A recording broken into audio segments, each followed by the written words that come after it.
Good morning. Good morning. It's Thursday, Ray. This week has flown by. Yep, it has. This whole month has flown by. It really has. And I'll tell you, I think what's exciting to me, though, is that it's Facebook Live Thursday. Yes. So we always look forward to spending those Thursday mornings with you. Today's topic, I don't know, touchy sometimes, right? Oh, Right. Trying to be a little taller there. I know. Yeah, I know. yeah. Comparing yourself to my tallness. I know. I'm really not even tall, so that's the funny part. If Dewey was in here, then it would be really interesting. Yeah. But no comparison to Dewey. No, none at all. None at all. We actually have to get a taller roof when he's in here. So, yeah, but I think that this topic is so interesting. When we were talking and kind of brainstorming some different ideas, this was one that was kind of prevalent on our minds because we're seeing it every day. Right. And I'm hearing more people talk about, oh, I saw so-and-so on Facebook and it looked like they were really enjoying such and such. And there's an element that social media has added to this. So, I mean, it's just a very interesting theory, I guess is what it is. Right. Social comparison is a theory. It is. Yeah. It is. And it's interesting because it's not really anything that's new. Right. I mean, we think and we look at the idea of social comparison, and especially with social media and all of the ways that we have to spy in on people's lives, that we think it's a new phenomenon, but it's been going on for 60, 70 years, this idea of social comparison theory. And it really is a very natural human tendency. Right. And it's a way that we gauge ourselves against how other people are doing, to see if what we're doing is stacking up. Right. Right. I mean, we do it in our educational system. We do it in human development. And, is my sixth grader where other sixth graders should be? And we have milestone markers, and it's a very useful system, if you will. But there's always too much of a good thing. Very true. When it comes to social comparison. Very true.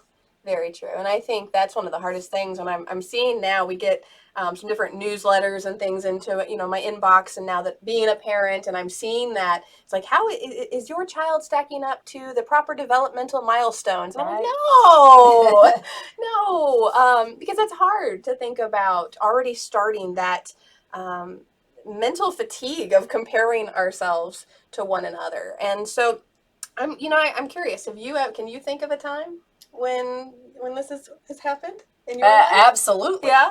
The first time, I really remember this comparison. And I think, when we think about comparing, especially as grown-ups, sometimes we think of it as always being in the negative.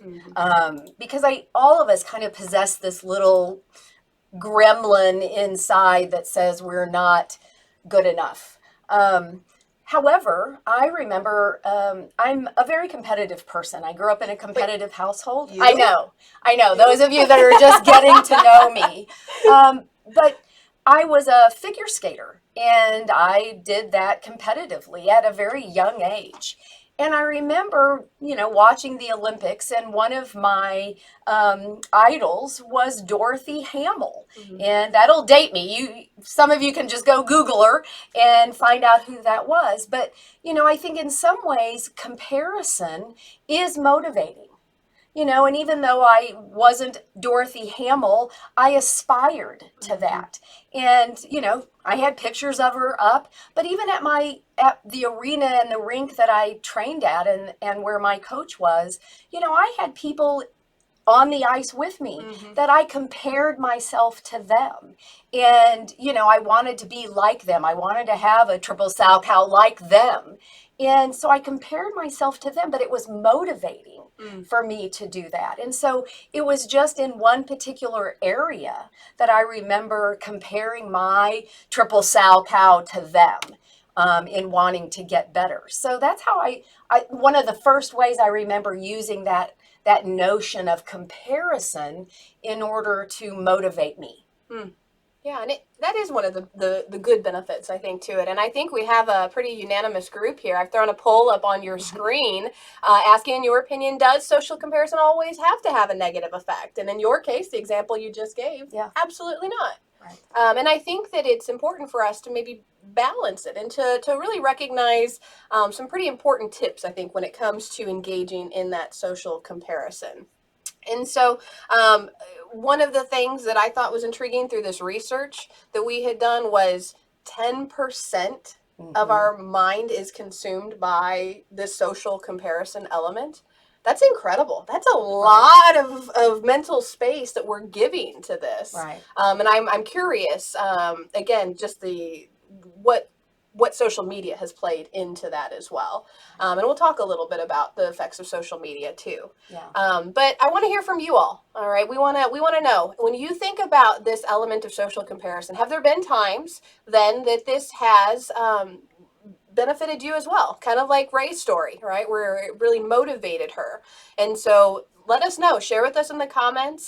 Drop us a line. We'd love to know that you're here, and we appreciate you being on with us. And so we'll keep an eye out for some of those messages. But, when we compare ourselves to other people, I think that it really comes out of two main elements. And at least I'm going to speak for me on this.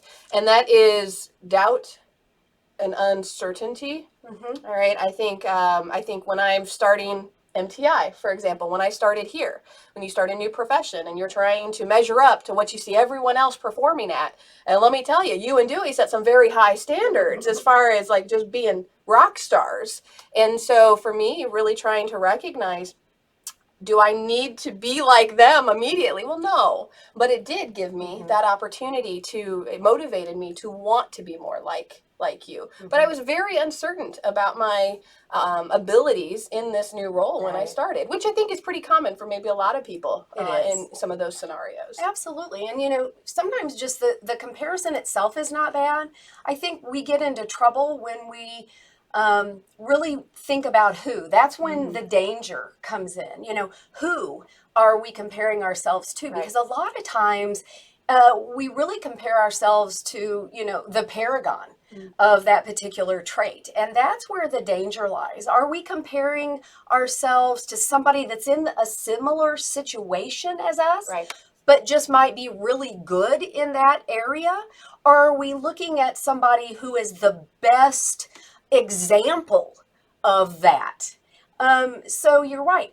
Who else is starting their first day in this profession? And how do you stack up against them versus looking at Dewey and I, who have been doing this for decades and have 30 years on you just in life?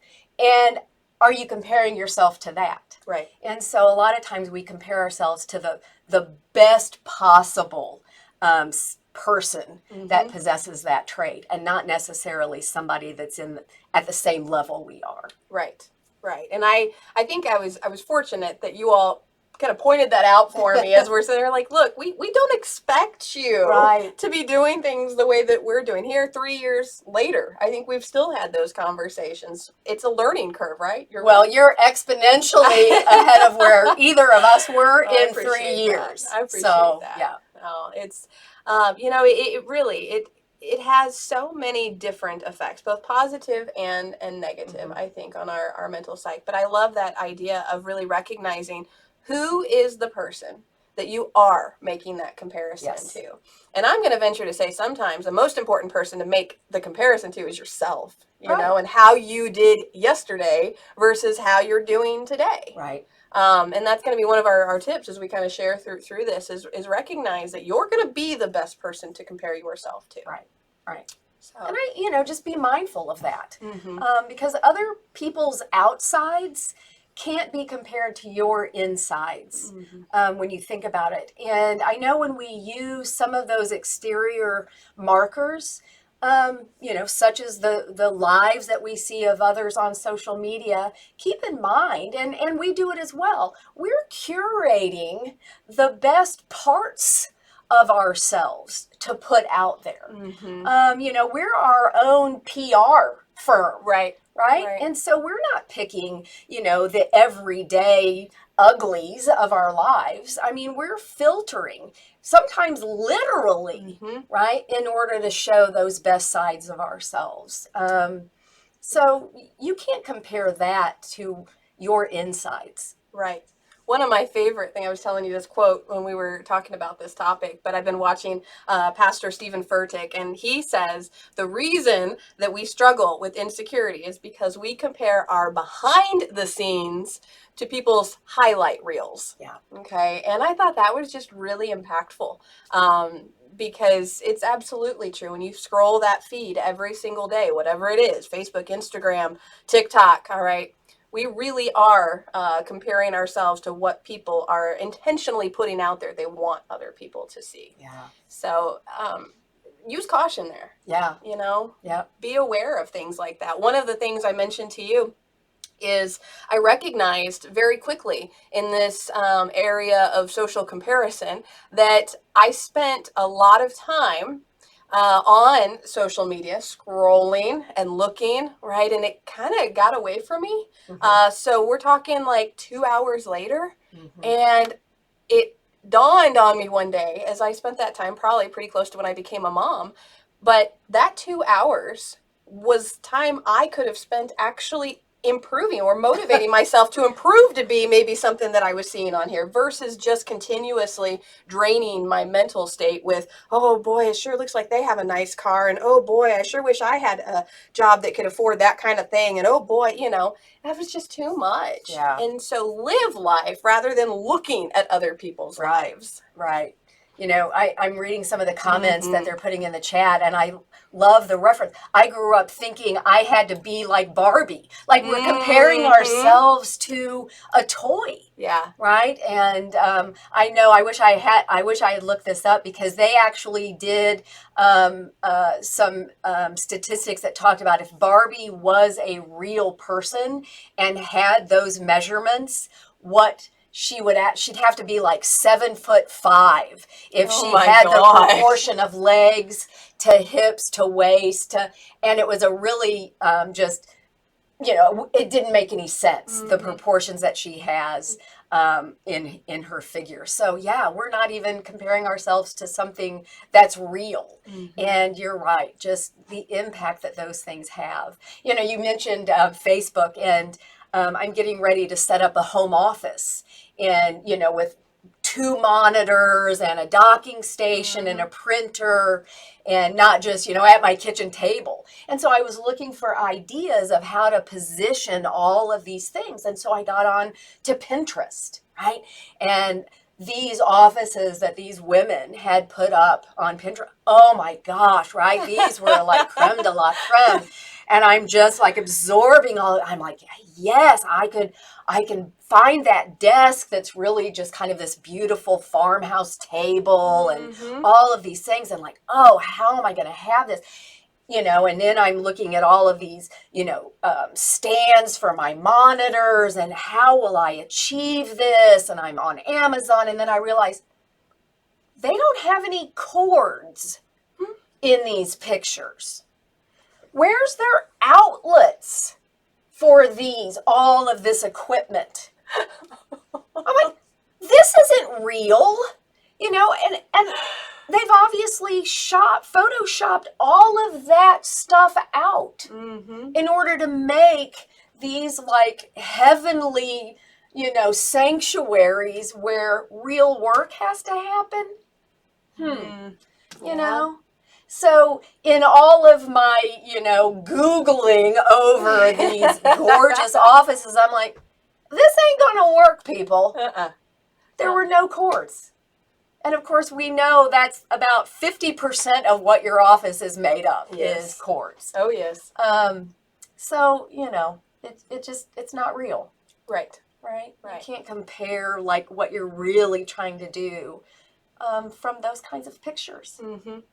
And that's what, you know, when we are doing that and you think about that concept of it's not real, what is real is what you got going on right now, right? Like who you are as a person right now, maybe things that you're wanting to strive for, you know, and I think that we need to be present in those moments. And again, I'm preaching to myself here because it's something I've had to learn. Like, I can't spend my time comparing myself to everyone all the time, or I'm missing out on time. Yeah. And that's, I'm glad you said that, because truly when we think about, okay, so we know it happens. Here's the thing. It happens. We're human. Right. It's natural. That's how we're built. We're made to do that, right? Because it is part of, am I where I'm supposed to be, right? In this journey, because we have those milestone markers. So it's really normal, but it's also the first way to stop over comparing, is just raise your awareness that it's happening. And just go, whoa, okay, that's been 2 hours I'm not going to get back. Or, whoa, wait, what's missing? All the chords. So you really do have to, if you want to stop this social comparison, thing that's going on, you have to be aware that it's happening. So that's the first thing. So just raise that level of consciousness that you're having, that it's going on, right? And then you've got to decide what is reasonable. Yeah. Right? What is reasonable? Just like you said, you comparing yourself to Dewey and I. Yeah. I mean, we've almost been doing it as long as you've been on the planet. Yeah, I know. All right? The planet. Okay. So is this reasonable for you? Right. Right? Does this make sense for you? And so you got to ask yourself some really good questions. Okay, so this is how you begin kind of releasing yourself, because you can start swimming in all of this guilt. It can turn into depression. Yep. We can even start displaying some really unhealthy behaviors. I mean, everything from lying, lying about your status. Sure. And then that just snowballs into other, even more self-harm. If we don't get that under control. Absolutely. I think back to, and one of the topics or the things that was very prevalent in our conversation, our last Facebook Live, was wellness, right? And healthy lifestyles at a new year, right? New changes, and just thinking of that, and the whole concept of, is it reasonable? And is it the right thing for me? I got really into physical fitness for a while. I mean, most of my life, I've always been conscious. If you listen to any of our podcasts, I'm very conscious of a healthy lifestyle. And I recently went back to the gym. I've been working out of a home gym, personal gym, and being around all the men and women in the gym again, it immediately flowed back in, right? That desire to say, oh, well, they're lifting heavier than me. I should be able to lift that too. And it is incredibly dangerous, because then you hurt yourself, right? Then you mentally get exhausted by it, and you think, oh, well, I'm never going to get there, so I might as well just stop trying. And it's a very slippery slope. And so I encourage you to be very cognizant of, if you're entering that space, like, again, asking yourself, or being aware of it, asking yourself, is it reasonable? And the other thing is, I really think measuring the things that are reasonable in that. So for my example, a healthy lifestyle, I'm not going to be Arnold Schwarzenegger. It's just not going to happen for me. Yeah. Thank you. Yeah. I mean, I guess I could if I really wanted to be, but for me, what's that going to look like? So kind of coveting the right things out of those elements of comparison. Right. Right. When I think about that, are you coveting, right? Are you envious of the right things? You might look at that person and go, oh, she's so popular. She has so many friends. It's her clothes. She's just so cute. Everybody, her hair, her life is just so perfect. And you think it's those exterior things, and maybe we're coveting those things, when actually maybe it's the fact that she's really kind. Maybe it's the fact that she has a gentle spirit and a warm heart. Are we coveting the right things? Are we comparing, our hair to her hair, when it's actually her spirit and her essence? And so maybe we're not even in the right, in the right thinking, when we're doing that. And so when we're thinking about that, that's where I think social media needs to be purposeful. When you go to your social media, whatever outlet that is, what's the purpose? I got on Pinterest to look for office inspiration. Sure. And I did glean some tips, right? But then I realized, how reasonable is it to set up an office with 2 monitors and a printer and all of this stuff with no cords to consider? Right. So you had to back off, but use social media purposefully, right? And I think in social comparison, another way to really rein yourself in on this is avoid your comparison triggers. So when you are out and about, whether that's physically and literally, or you're on social media, notice when you're getting a feeling or having a reaction to something. Sure. And take note, is it that person's news feed? Is it a comment that somebody's making that kind of triggers you? And I think once you can tune in to that, it gives you your first opportunity to say, you know what? I don't have to expose myself to that. Right? We get to make our own choices. Junk in, junk out is what Zig Ziglar, go ahead and Google him. He used to say that, and I so believe it. What you feed your body and your mind is going to be what you get out of it. Yeah. Absolutely. And I think it's interesting that we tend to fall, when you talk about these triggers, I think of kind of these traps too. There's certain comparison traps that I think we often fall into with it. So certain categories, if you will. And I know number one, overall, is talent of somebody else. So when we think about it and you're thinking about triggers, I'd consider, am I focused more on somebody else's talent? All right. Thinking that they're better than me at this, or I'm never going to measure up. All right. Recognizing that that's a strength for them and maybe a weakness for you, and I'm never going to be there. I think that some other traps where we think about is timeline. Okay. I'm, in my 30s at this point. And so for me, when I was in my 20s, I remember seeing all of my friends with weddings and babies and, all of these different things. And I'm going, well, I must be doing something wrong because I'm not there yet. And so just having my first child in my 30s. And so that was a trap that I'd fall into. I think of resources, we think about financial opportunities.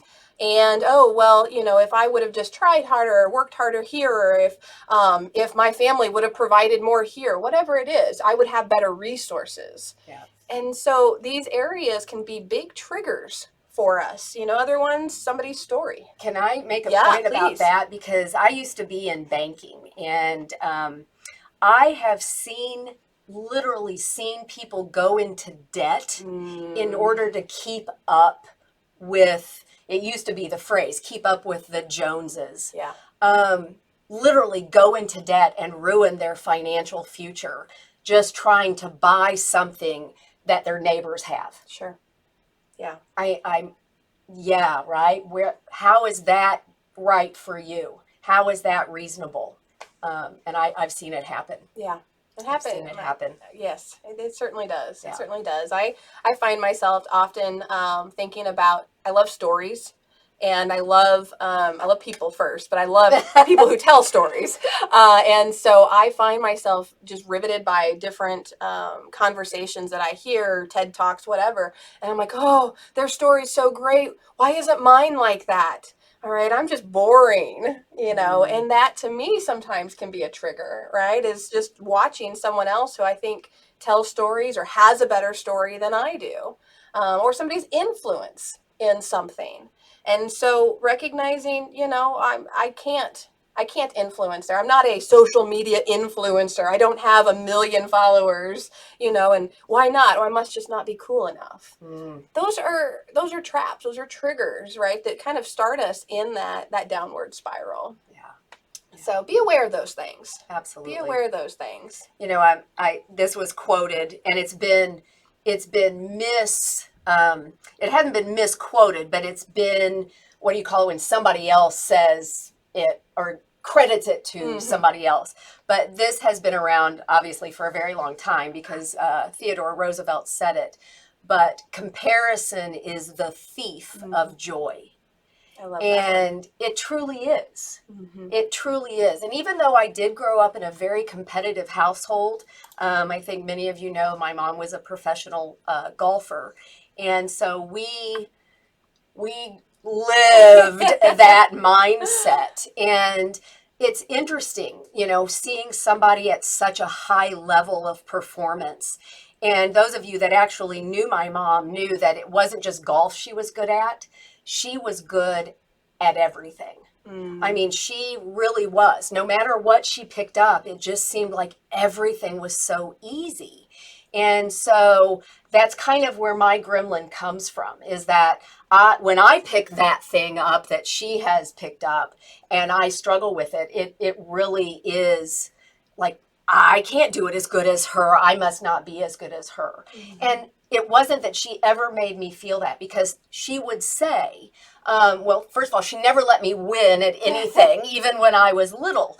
But she would say, because her friends and my other family would be like, well, Di, aren't you going to let her win? And she would say, no, she'll either get better or lose. But it was all about my own self-improvement. Mm-hmm. She never, said you have to be me. She just said, you'll either get better or lose. And it was all on me. Right. And it was funny because last weekend my grandson was at a wrestling tournament, and I didn't say anything, but I heard my daughter tell him, that's okay if you lose. Next time maybe you'll win. Just you'll get better. Mm-hmm. Yeah. And we have to kind of take that personal responsibility for it a lot, right? Yeah. And I think that's where that self-awareness element we were talking about earlier really comes to point. Yeah. So yeah. I've seen a lot of great comments in here. Oh, I want to pause for just a quick second. I want to address some of these. Thank you guys for being so engaged this session. It really makes a world of difference. So we appreciate it. We talked about earlier the bar beat comparison. Yes. We have some folks that are mentioning about supervisors that have told them not to expect to know everything the first day. All right, that kind of helps with not comparing yourself, knowing that expectation is in place. Dina, I'm glad you love the topic. I'll see you a little later. Okay. Yeah, and I think I've seen other folks on here. Good. Hi. Yes. Hi, Kenda. And it looks like Celine and Catherine. Yep. Thank you, guys. Lots of great support, just inter-networking those comments. Yeah. And I think that's helpful as well. Yeah. When we think about this social comparison, one of the things that I try to be cognizant of doing is spending some time gathering insights from other people too. Like, hey, I wanted to improve on this. How do you think that's going for me? Instead of reverting back to watching that person who was super great at it, I'll spend some time actually asking people around me who know me best and know the effort I put into those new challenges or the things that I've set out for myself. It's interesting that you bring that up, because a lot of times when we make comparisons, we compare up. Mm-hmm. But I know there are times when we compare, and rightfully, we compare ourselves to somebody that's maybe not as good as we are. And we do that intentionally. That's a way sometimes to make us feel better about ourselves. But know this, it's about the danger comes in who? Right. And who are you comparing yourself to? And if we do that too often, right, then that can give us an overinflated sense of self. If we're never comparing ourselves to somebody that's in a similar situation. Or, like you said, asking somebody that's mastered a particular skill.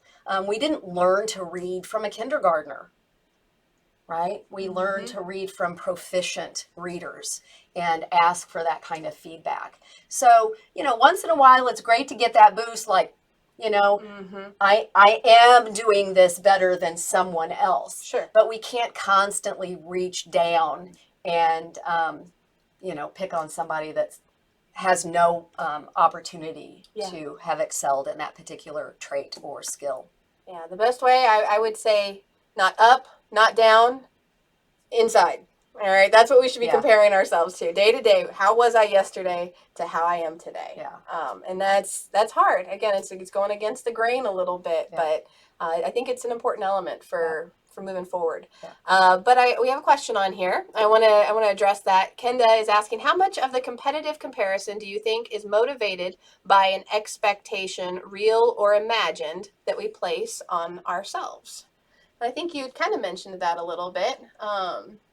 In your comparison with mom, and kind of how that was an internal thing. We imagine that, we place that on ourselves. Mm-hmm. And I think we often will do that. It's not something that someone else has placed on me. I think when I was younger, I kind of had the opposite. My parents were great at everything they did as well, not in the sports arena, not in in those areas, but they never had an expectation. They were very clear from day one, Brianna, we don't expect you to get straight A's. We don't expect, be a kid.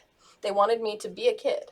For some reason, I put that competitive comparison on myself, and I expected straight A's out of myself. I expected to be valedictorian. I expected a full ride sky. And if I didn't do it, I was mad at myself.